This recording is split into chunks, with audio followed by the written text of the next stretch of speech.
America की रणनीतिक सोच को झकझोर देने वाली एक रिपोर्ट ने हाल के दिनों में वैश्विक रक्षा हलकों का ध्यान भारत की ओर खींच दिया है। यह रिपोर्ट किसी विरोधी देश या प्रतिद्वंदी खुफिया एजेंसी की नहीं, बल्कि अमेरिका की प्रतिष्ठित think tank council on foreign relations की है, जिसमें पहली बार खुले शब्दों में स्वीकार किया गया है कि भारत की सैन्य क्षमताओं को लेकर अमेरिकी आकलन न केवल अधूरा था, बल्कि कई स्तरों पर गलत भी साबित हुआ। जिस भारत को लंबे समय तक एक सीमित क्षेत्रीय शक्ति माना जाता रहा, उसने चुपचाप आधुनिक युद्ध की सोच को बदल दिया है। अब तक अमेरिकी रणनीतिकार ये मानते रहे कि भारत की सैन्य तैयारी मुख्य रूप से प्लेटफॉर्म आधारित है, यानी फाइटर जेट, मिसाइल और रडार जैसी अलग-अलग क्षमताओं का संग्रह।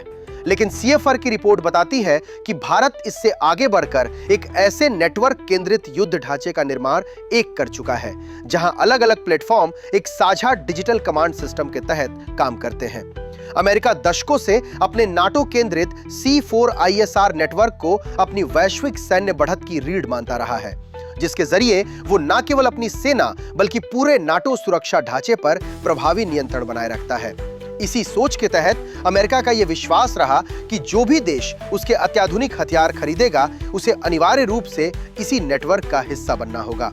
इसी रणनीति के तहत भारत को F-15X जैसे शक्तिशाली फाइटर जेट की पेशकश की गई, जो केवल एक विमान नहीं बल्कि अमेरिकी सैन्य नेटवर्क में शामिल होने का संकेत था।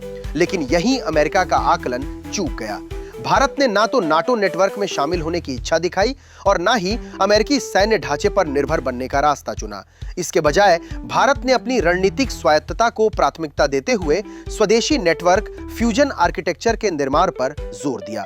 आज इस स्वदेशी नेटवर्क की सबसे बड़ी विशेषता यह है कि भारत के देशी और विदेशी सभी हथियार, चाहे वे फ्रांस या फाइटर जेट हो, रूस के प्लेटफॉर्म हो, स्वदेशी एयर डिफेंस सिस्टम हो या विदेशी मिसाइलें, सभी एक ही डिजिटल कमांड सिस्टम से रियल टाइम में जुड़े हैं।